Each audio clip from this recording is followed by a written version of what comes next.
Opiates are very easily fallen into addiction because we don't see them as a problem. They're something that's prescribed to us by someone we trust. It was an FHP trooper who found 2 bodies on the side of I-4 on New Year's Eve. Their bodies limp from a drug overdose. You look at the folks on I-4, a perfect example of a married couple with children.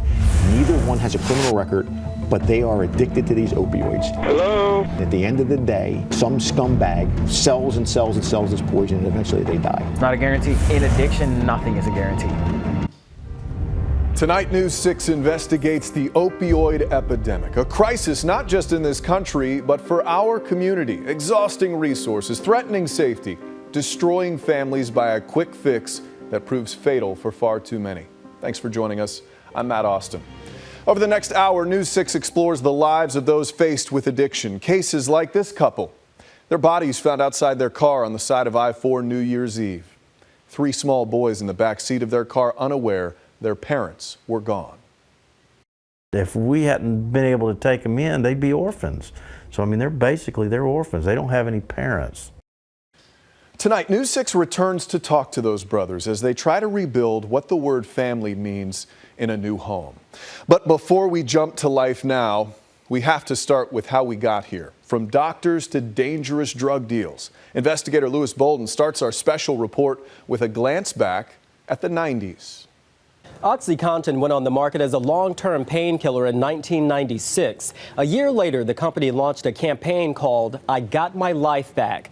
A doctor enthusiastically endorses OxyContin, and 6 patients talk about their pain stopping, all because of this powerful pill. The marketing caught the attention of doctors around the country and eventually patients who asked for it by name.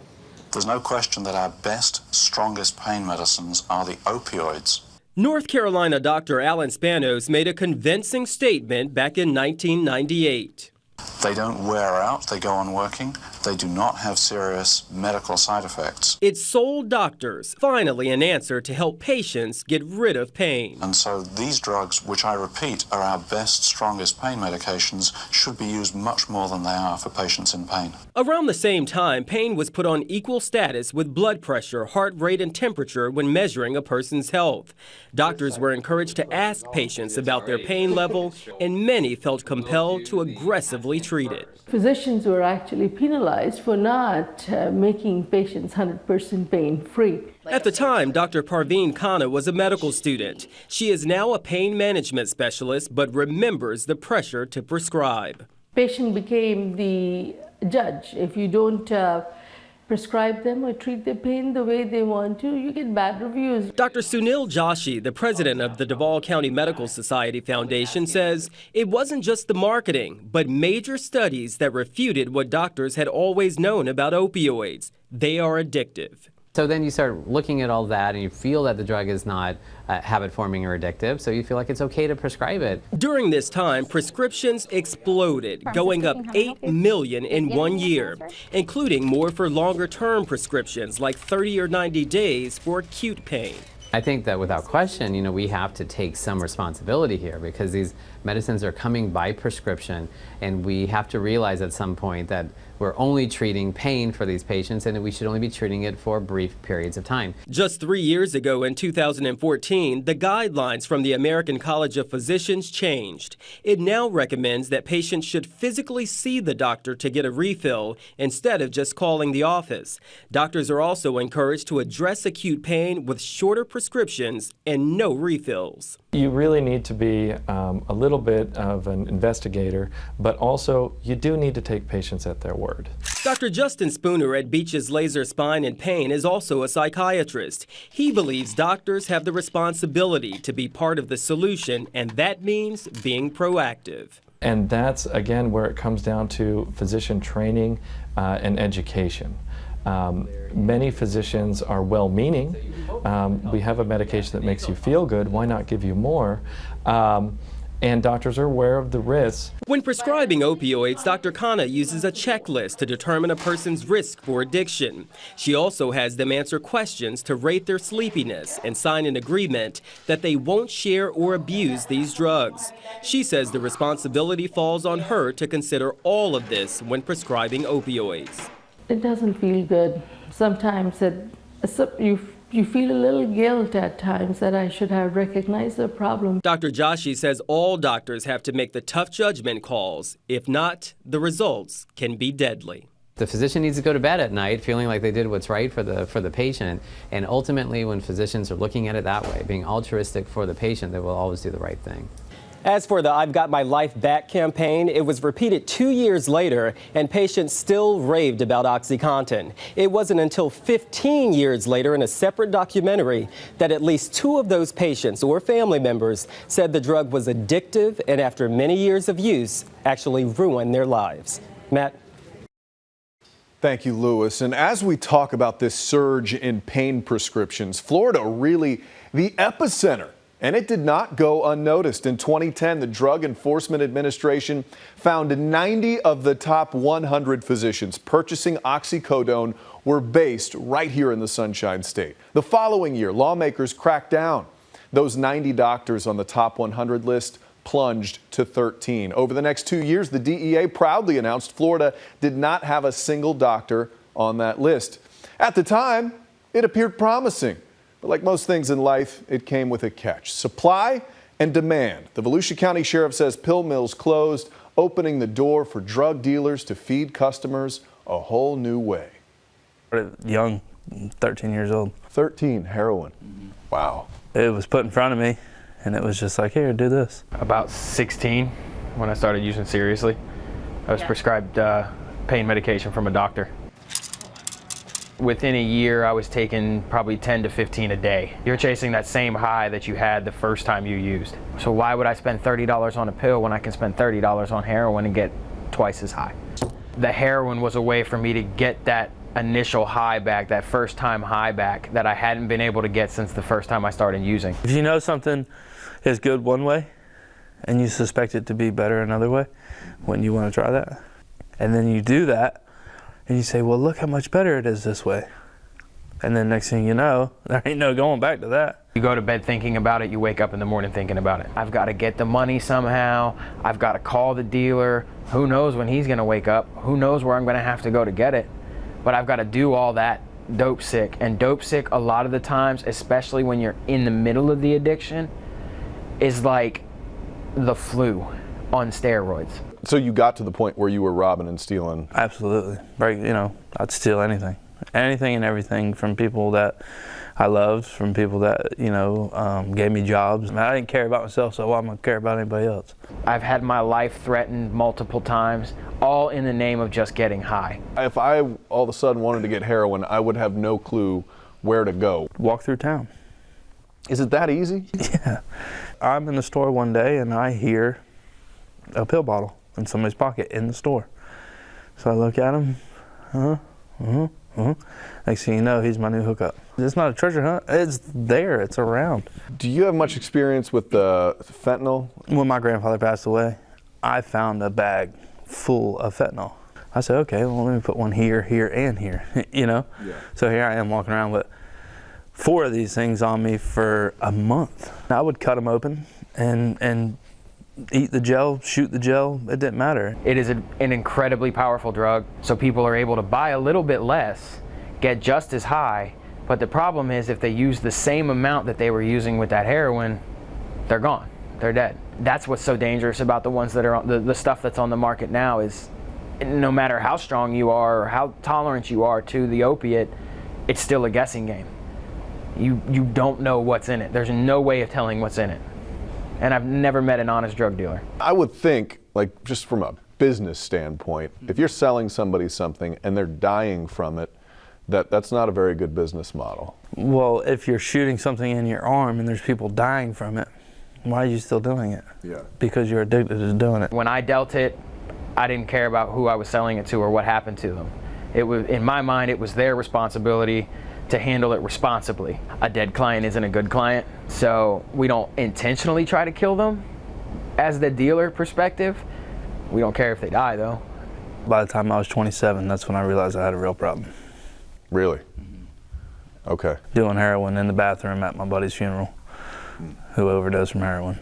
When you went through withdrawals, was it Basically cold turkey because you went to jail? Yeah, put in handcuffs. You know, I shot heroin, and then 3 hours later I was put in handcuffs. I sat in prison for almost 18 months, and for 16 months I still wanted to get high.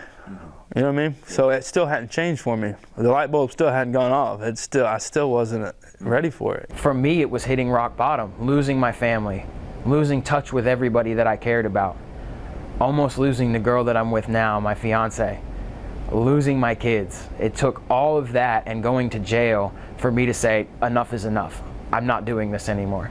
I refuse to lose anything else in my life. I was given hope that I could do it. You have to do it, and you have to do it for yourself and nobody else. 4 years of sobriety. Congratulations on that. That is amazing. Thank you. There's a life after addiction.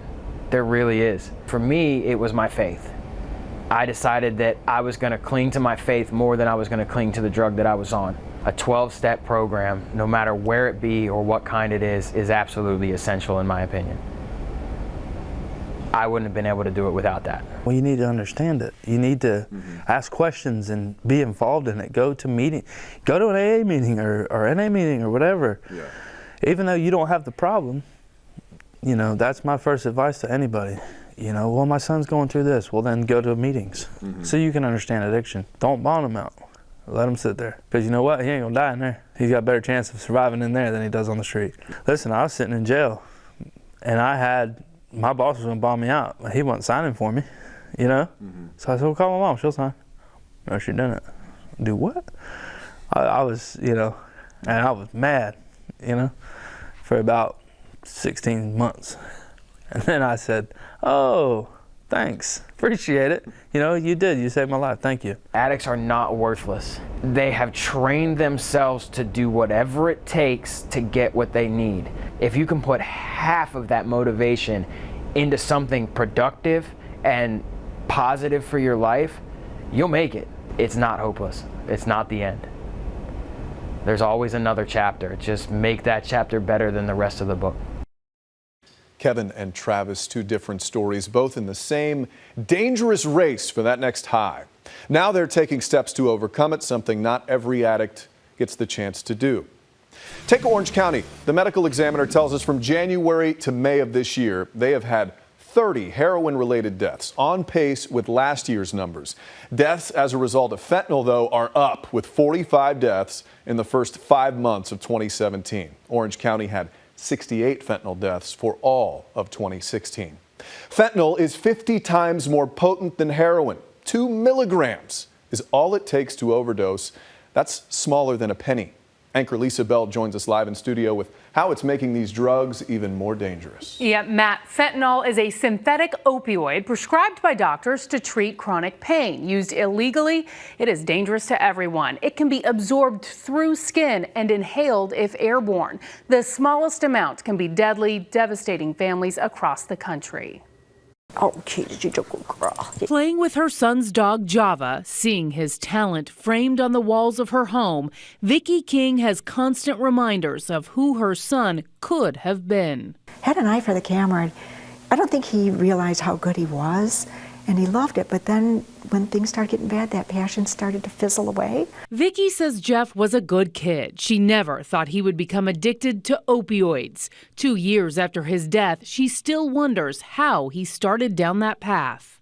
He had a snowboard injury, and he broke his arm, pulled off his rotator cuff, he dislocated his shoulder, had some major surgery done, and he was probably about 15 or 16 at that time. But I don't know if that's what triggered it. As he finished high school, grades were slipping. Stories weren't adding up. But Vicki just thought her son was being a teenager. He went away to Wayne State University. Then she got a major wake-up call. Found him in the emergency room at Beaumont. And he was there for an overdose. That just opened the door to all the demons. We found out all this stuff about the pills and hiding things and skipping classes, just everything. Everything started to fall into place. Vicki and her family got her son into recovery, but it was short-lived. You know, the last text I got from him the night before he died was, "Mom, I need $40 for food." And apparently it wasn't for food. So that's how it all ended. Her son overdosed on heroin laced with fentanyl. He was just 20 years old. I don't know if I've ever seen anything in my career that's more significant than the fentanyl. Timothy Planson is on the front lines of the opioid battle, overseeing the Drug Enforcement Agency's efforts to combat the crisis in Michigan, Ohio, and Kentucky. He says heroin laced with fentanyl is smuggled in from Mexico, but fentanyl is also being ordered online and shipped in from China. It's dangerous for everybody involved. We know heroin is a big problem. A report by the National Center for Health Statistics showed heroin became the #1 overdose killer in 2014. It also showed overdose deaths from fentanyl, a drug 50 times more potent than heroin, doubled from 2013 to 2014, though it's unclear if the spike is partially due to coroners being asked to list specific drugs as a cause of death. Fentanyl, about the equivalent of about 2, 3, 4 grains of salt could kill you. It's not just mixed with heroin anymore. Some people are taking cocaine laced with fentanyl because they think it's less addictive. It's not. Others are just taking fentanyl. Agents are seeing the drug on the streets as liquids, powders, and pills. The chemical stuff, or pure fire, are names the DEA says people are using to get it. It's extremely profitable, which is even scarier because you have a lot less, which is a lot easier to smuggle, and it's extremely profitable, far more profitable than even heroin. Profitable and potent, a deadly combination, says Dr. Frank McGeorge. We're not talking about pharmaceutical grade drugs here. We're talking about drugs that are made by some random foreign, drug maker or even domestic drug maker. They don't have a lot of quality control in all of this, and they're cutting it on their kitchen table. So there's nothing good about this at all. Vicky now volunteers for Hope Not Handcuffs, a program that helps addicts get into recovery. She doesn't want any parent to go through what she has. Don't be the mom that I was, and don't say, oh, my kid would never, ever, ever do that. Always be on the alert. Always, always be on the alert. Never say that, because you just never know. You can hear my story, and you can hear other stories from other parents just like me. They'll say the same thing. Don't ever say, not my kid. And the other problem with fentanyl, it is a synthetic opioid, and there are several different types. Carfentanil is just one example. It is an elephant tranquilizer that is 100 times more potent than fentanyl, and it's out there on the streets right now. Amazing that you can overdose just by touching the stuff. Lisa Bell, thank you. As Lisa just said in her story, it is getting on the streets any way it can. Coming up, what's being done to stop it? News 6 investigator Mike Holfeld gives us an exclusive look at border security at Port Canaveral. Also, local agencies with a new approach. Who's funding their fight for the anti-overdose drug Narcan? Plus, they looked fairly normal and everything, but I mean the part about Heather and Daniel is the chaos it created. His daughter died of an overdose. He shares his new normal, raising her 3 young boys.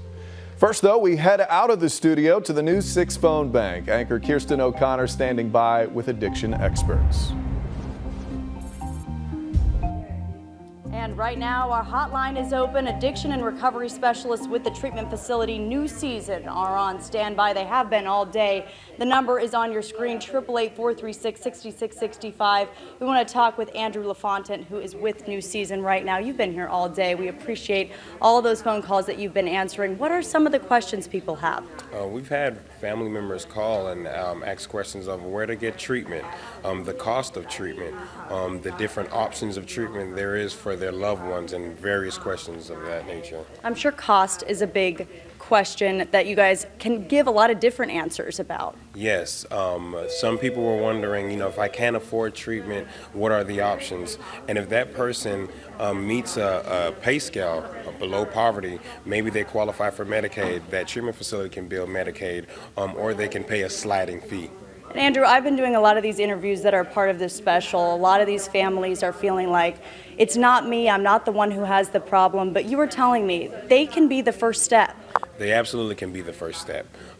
They are they can be the one responsible for gathering as much as resources and answers that they can to initiate that person making a choice to get into treatment. So it's important that they call our hotline and get as much as resources that we can offer them to start that process. Wonderful. Thank you, Andrew LaFontaine with New Season. And the phone line is open until 11:30 p.m. The number again, 888-436-6665. If you don't want to dial in, grab your smartphone and head to clickorlando.com/opioidnation. Find our investigative stories and see the impact this epidemic is having on our local counties. Plus, you can use our interactive tool to explore the effects opioids have on the body. Again, that's at clickorlando.com/opioidnation. So now that we've touched on the genesis of the crisis, we move forward to those fighting against it. It's a constant battle. Tonight we found out not everyone on the front lines needs a badge. Kirsten O'Connor explains. Hi, sweetheart. Hi, darling. Hi, precious. For Pat Jordan, cuddling isn't just an act of kindness. You just let him know it's going to be okay. It's a calling. Pat has 6 grandchildren and 9 great-grandchildren, but the babies most people see in her arms aren't hers. It's very emotional, and I cry a lot up here. She says she cries because these babies inside the neonatal intensive care unit at Winnie Palmer Hospital are born with a condition the otherwise healthy newborns never had the chance to fight, caused by opioid addiction. Dr. Douglas Hardy treats about 150 babies a year born with neonatal abstinence syndrome. Whether it's heroin, whether it's some of the other opioid drugs, the mom system absorbs the opioids and then it gets into the babies, and the babies then have to go through what's very similar to a withdrawal. Oftentimes, NICU volunteers spend the first critical hours of the infant's life keeping them calm, while their mothers can't be there. It's very, very difficult because, are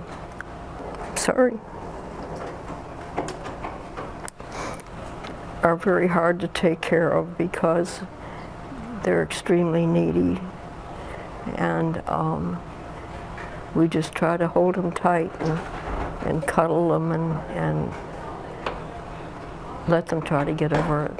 They're very irritable, they're very uncomfortable, they don't socialize well, they don't like loud music, they don't like bright lights. Just being held by a volunteer is a tremendous improvement.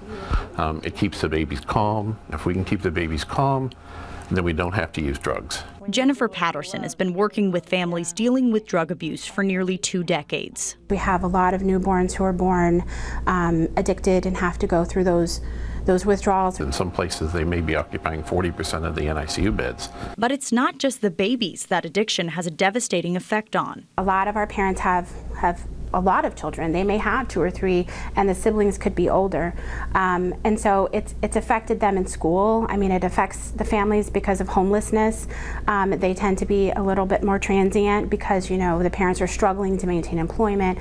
It's a ripple effect through the whole family. Children sometimes do have to be removed from their parents, and they do need a safe place to stay while the parents overcome their addiction. The most recent data from the U.S. Department of Health and Human Services show as the opioid crisis gets worse, more and more kids are being placed in foster care. Nationally, the numbers jumped 8% between 2012 and 2015. Generations United estimates more than 2.5 million children now live with relatives or family friends instead of their parents.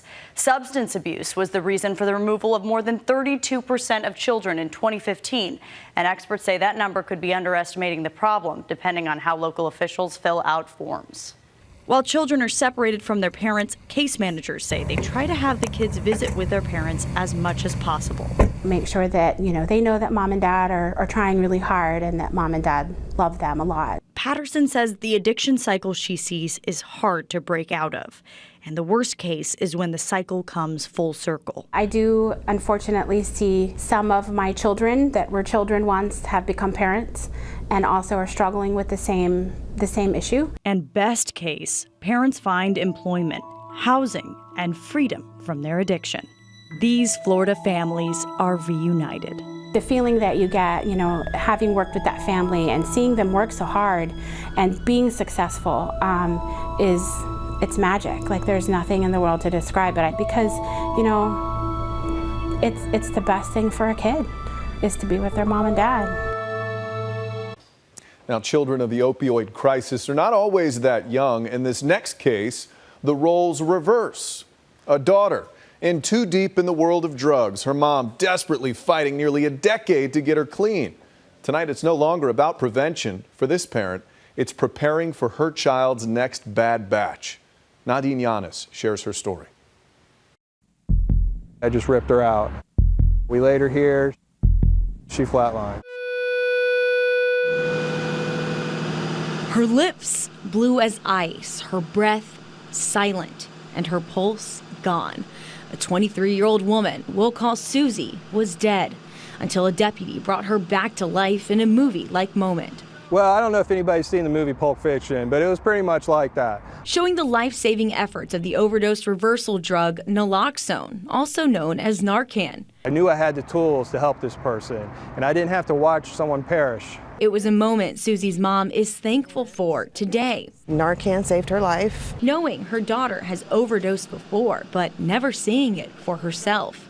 When you saw her OD and then be brought back to Narcan, what was your reaction to that? And it was startling, and it was numbing, and it was scary, especially when she sat right up. But it wasn't the first time, and it wouldn't be the last. Will you accept treatment? Yes. It's a battle this mother has struggled with Susie for nearly a decade. In 2012, she went on Anderson Cooper's talk show with Susie and her sister trying even then to break their addictions. What's it like for you to hear that? I'm elated, and I really hope that they grab hold. But Susie never followed through with rehab and is still addicted to heroin today. Cooper even says 8 days after this overdose, Susie OD'd again, and once again, Narcan saved her life. She wants to do good, and she wants to be an active member of society. She just wants to be normal, and there's always this monkey on her back. Both times Susie was saved, the Narcan was supplied through government resources. Orange County officials gave 900 units of Narcan to law enforcement last year. The price tag, about $25,000. But it's already credited with saving more than 120 lives. According to the CDC, government agencies have been stocking up on Narcan for the last 2 decades, but have needed to use it much more in recent years.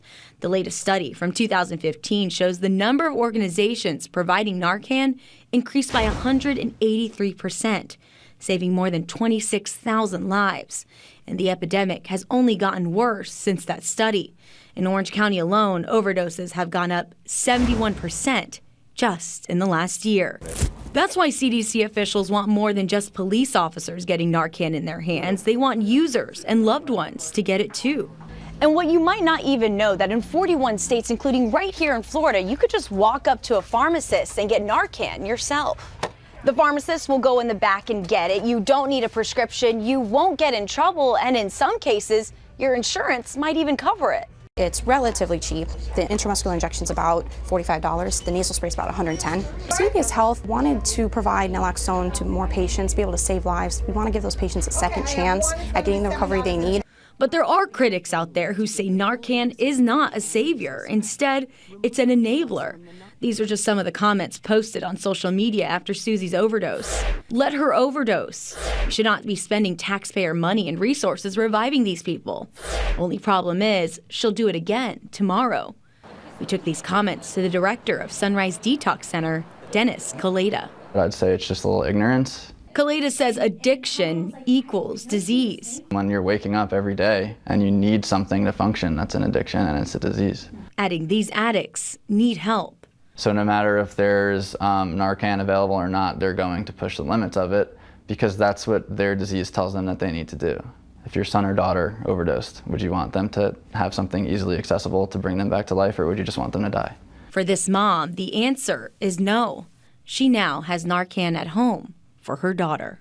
You just try to have a glimmer of hope, but it's diminishing. It's up to her. So it's not just Orange County. The anti-overdose drug is getting in more hands of law enforcement, the most recent being the Volusia County Sheriff's Office. With the help of a grant, they started deploying deputies with Narcan in June. Their deputies have used it a total of 10 times. In each of those cases, the patient survived. Neighboring Seminole is also equipped with Narcan. The Sheriff's Office tells us they started issuing it to all of their patrol deputies last November. The unit's costing $75 for a 2-pack. They've spent a little more than $17,000 on it. From November to August 22nd, they have used it 32 times. All but 2 were successful. To talk more about this fight against opioids, I'm joined live in studio by Special Agent Danny Banks with the Florida Department of Law Enforcement. Danny, thank you so much for joining us tonight. Thank you for having me. Appreciate Great it. story. It is our pleasure. Well, Governor Rick Scott, he declared this a public health emergency in May. I'm curious, has that changed the fight for us here in Florida? Well, it's changed the fight not just for law enforcement, but for all of public safety. This is probably the top public safety issue we have in Central Florida right now. We are at a crisis situation with more lives being cost of our citizens and visitors right now than any other type of event we're having. Top public safety. It's a top public safety issue to us right now. Oh, that is crazy. I know you're a part of the heroin task force. Absolutely. In Orange County. Let's talk about the epidemic in our community. What have you seen over the past few years? How has this evolved? Well, we've seen it transition from the late 90s, back in 98, all the way to 2000s. We had a heroin epidemic then. That grew and changed, and the opioid epidemic has continued to change and just morphs into another presence. We've gone to prescription pills. We fought that battle in the late 2000s and 2010, the prescription pill epidemic.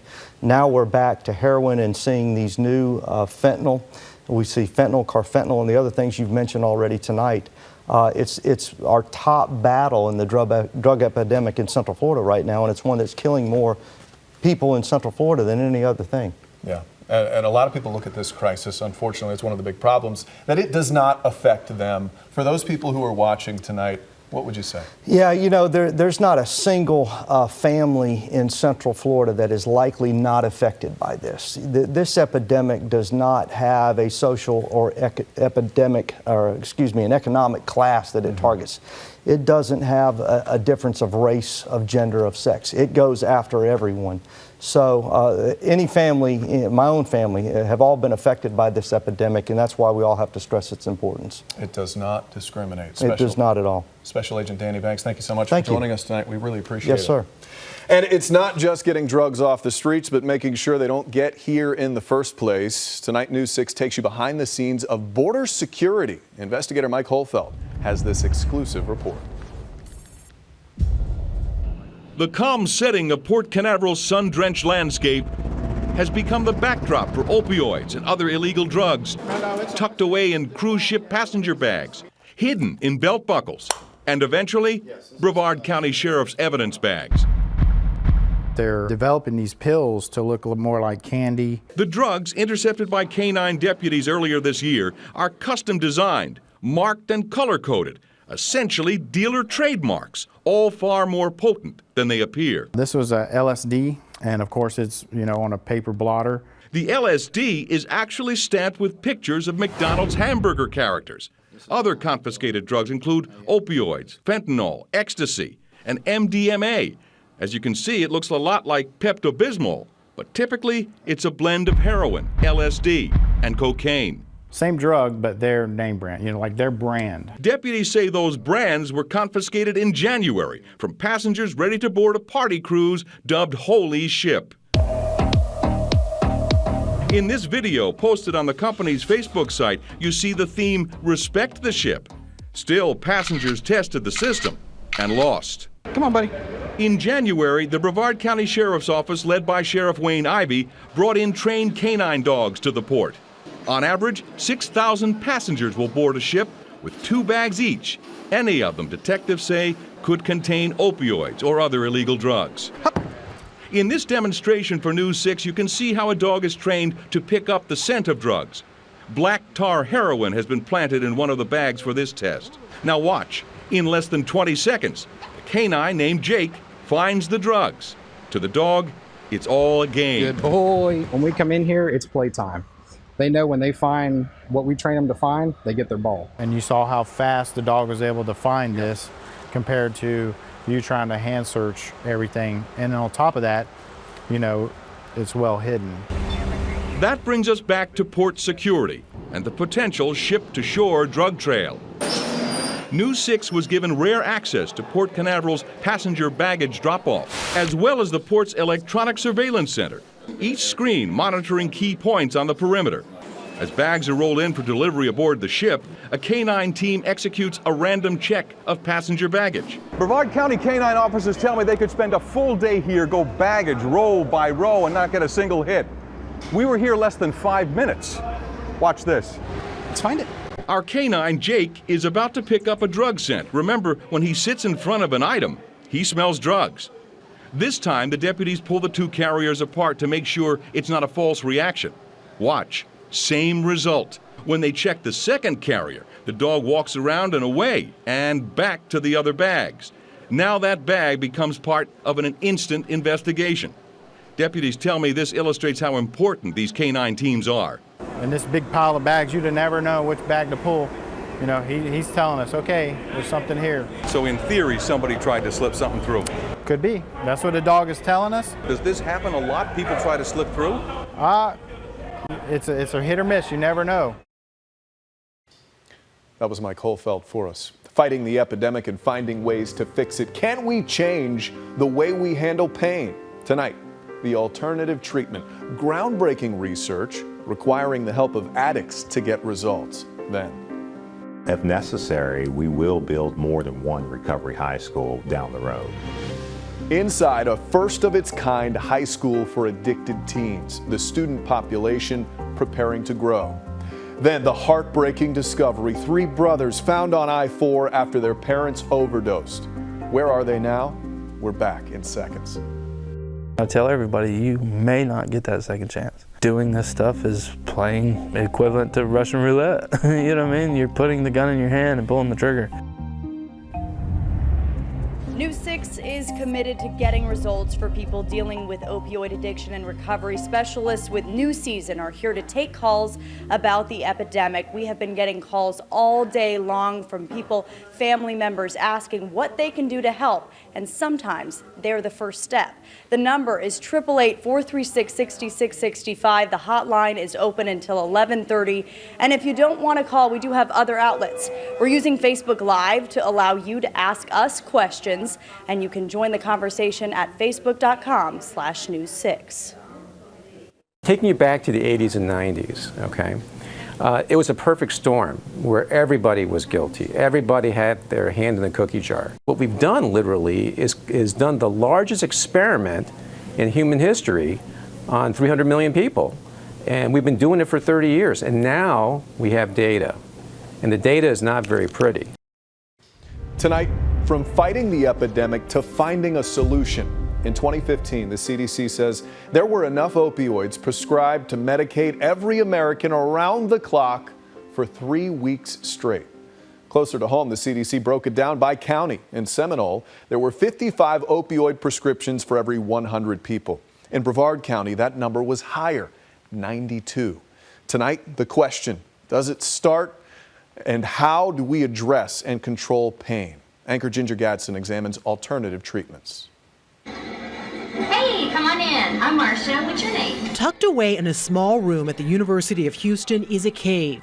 Is that here? Inside this cave, researchers are using virtual reality to help addicts kick their heroin addiction. I believe that it is the first in the nation around to be able to investigate the use of this technology around heroin and opiates. Nikki Washburn oversees day-to-day operations of the lab. This is very cutting edge. Addicts strap on a virtual reality headset and navigate through a house party scenario. 8 cameras project life-size 3D images on the walls of the room.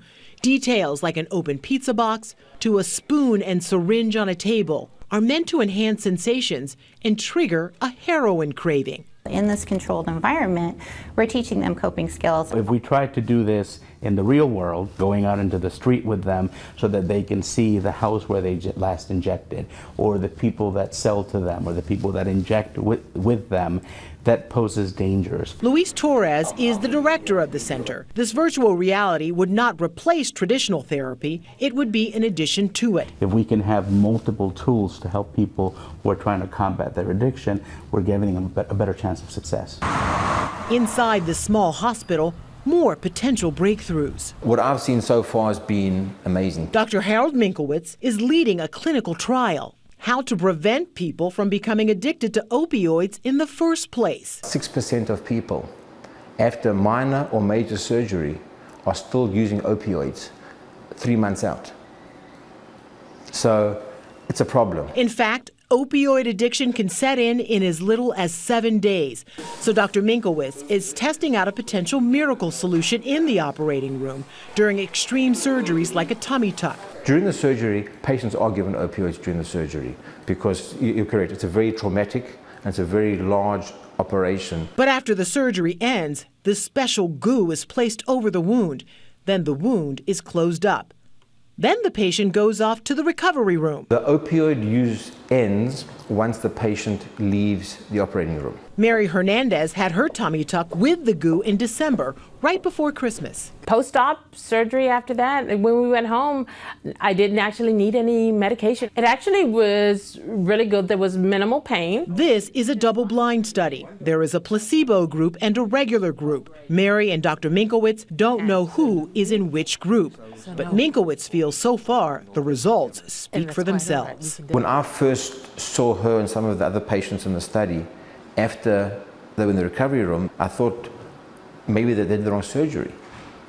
I thought they're just too comfortable. They could have all been placebo, but their response was so dramatic that it was pretty amazing. Trials and research can take years to prove effective. Good morning, class. So, for a more immediate remedy, Dr. Rosalind Morales is training the next generation of nurse practitioners.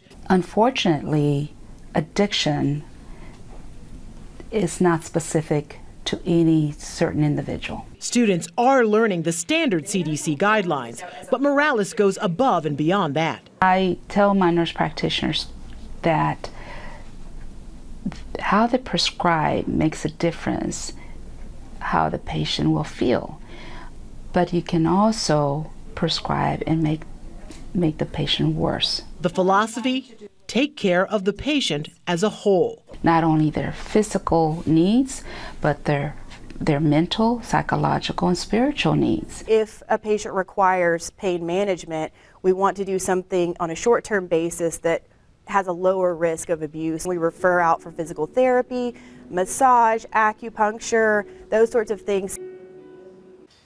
Now, after addressing the pain, it's also important to address the mindset.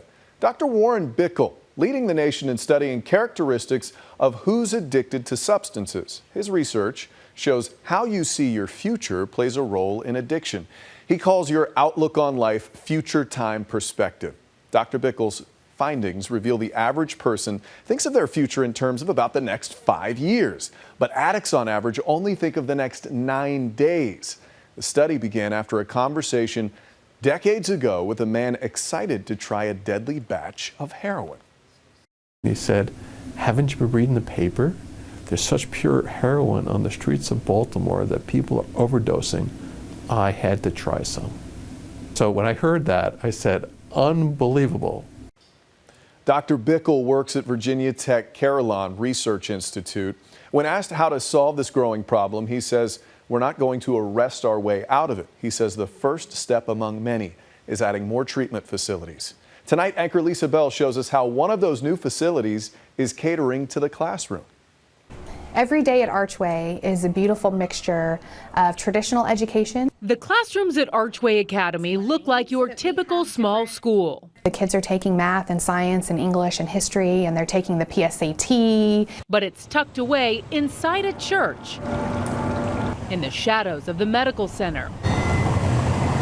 And the school is also centered on the principles of recovery. When we started asking kids, where do you have the easiest access to drugs? They would tell us school. So we decided in 2004 that maybe what Houston needed was a school that was devoted specifically to students with drug and alcohol issues. It's a school for kids who've already been to rehab for things like opioid and other drug addictions and need a safe place to learn. We were created by a group of parents who had lost their children to addiction. The program at Archway was once one of a handful nationwide. Now it's become a model copied across the country. We have folks from every area of the country that come here and spend time with us to learn what a recovery school is and to take back what they've learned into their community. They've mentored at least 15 schools just over the last 5 years. The day starts off with a morning check-in process. Students can talk about anything on their minds, from a fight with their parents to a big urge to use drugs. And that's where the recovery staff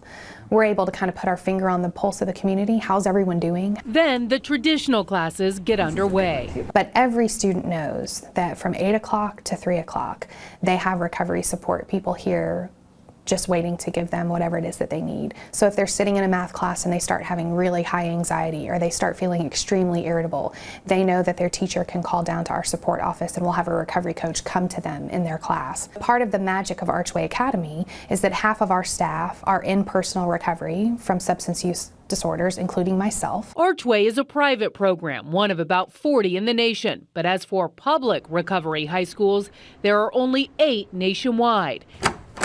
This year, the first public program opens its doors in Harris County near Houston, Texas. We understand that it's going to be pretty much unprecedented in Harris County moving in this direction with a current epidemic that's going on right now. James Colbert is the superintendent of the Harris County Department of Education. This brand new recovery school will be open to any high school student in Harris County free of charge. This school is not a rehabilitation high school.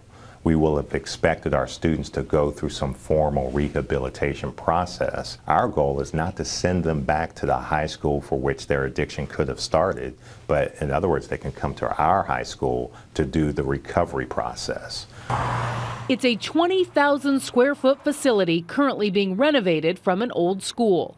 We're going to have a $250,000 culinary arts facility. Then we're going to have almost a gazebo with an oriental garden in the back, ropes course. Students can request to attend this program directly through their school district. Schools like this rarely have more than 100 kids. We really want to get our feet on solid ground, so we will start our enrollment with just 30 students. The second year, we'll look at doubling that to 60, and then the third year, perhaps 90. So if necessary, we will build more than one recovery high school down the road. Back at Archway, Sasha agrees recovery high schools are vital for children to break the addiction cycle. The opioid crisis is hitting every family of every color, of every socioeconomic status. And I think that's why people are so afraid. Now, as for recovery schools in Florida, we found one in Jacksonville. It is called River Oak Center and opened last fall. We contacted school districts in Central Florida to find out their programs to help addicts. See their responses on clickorlando.com/opioidnation. Matt. Lisa, thank you. When we come back, the faces of addiction and the lives of those it affects. The 3 brothers dealing with the pain of losing their parents to an overdose. Months later, their recovery. Next. There's help. There's always help. You're not far. If you're still breathing and you're still walking, it's not too late. You can get help. You don't have to give up. You're not worthless. In my head, I believed for so long that I couldn't do it. But you can do it. You know, you can do it. News 6 is helping to get results. I'm standing by right now with addiction specialists with New Season. They have clinics across Central Florida to help with recovery. People have been calling in on this hotline all day to ask them questions. A lot of parents calling in to ask about their daughters, sons, family members asking about their nieces and nephews. They have questions about cost for treatment. They have questions about the different types of treatment that people can get, and some addicts themselves are calling us today. You can too. The number is on your screen. It's 888-436-6665. The hotline will be open until 11:30 p.m. These are trained professionals who are here to answer your questions, and we know that it's affecting so many of you out there. If you don't feel comfortable calling or you just don't want to at this time, head over to clickorlando.com. There we have posted local investigations into the opioid epidemic, as well as ways that you can find help when you're ready. All of that and more on clickorlando.com/opioidnation. It can happen to anybody at all. I've met people, kids who've grown up in church, had families that loved them, didn't have a single addict in their family, and they're just as bad off or worse than I was. And if you are one of those people that are sitting there thinking, oh, I've never seen any, addiction has never affected me, you need to take a closer look. Now listen, this is a tough topic, often kept a secret, but there is no hiding this nationwide crisis. Too big to tackle as a whole, but we can start at home. If not for the health of the community, maybe from the heart, for kids like these 3 boys. They didn't know New Year's Eve would be the last time they saw their parents alive. Kirsten O'Connor shows us their life after loss. It's New Year's Eve. A stalled car, hazards flashing. Eastbound I-4 to 124, we're now advising there's 2 adults laying outside the vehicle asleep and 3 babies inside the vehicle. 3 crying boys lifted from the back seat. Mike Belial still can't believe those kids are his grandsons, and the 2 parents slumped outside the car, his daughter and son-in-law. They actually were druggies, but it's probably not what you typically think of as a drug addict. It looked fairly normal and everything, but I mean, the part about Heather and Daniel is the chaos it created. Heather and Daniel Kelsey were married in 2010, and soon enough were proud parents of 3 boys, Joey, Aiden, and baby Nicholas. Mwah. But Mike says problems seemed to follow his daughter, and he worried about his grandsons. I mean, I made the statement to her, you and Daniel have got to start taking care of these kids. You're feeding them, but you're starving them to death.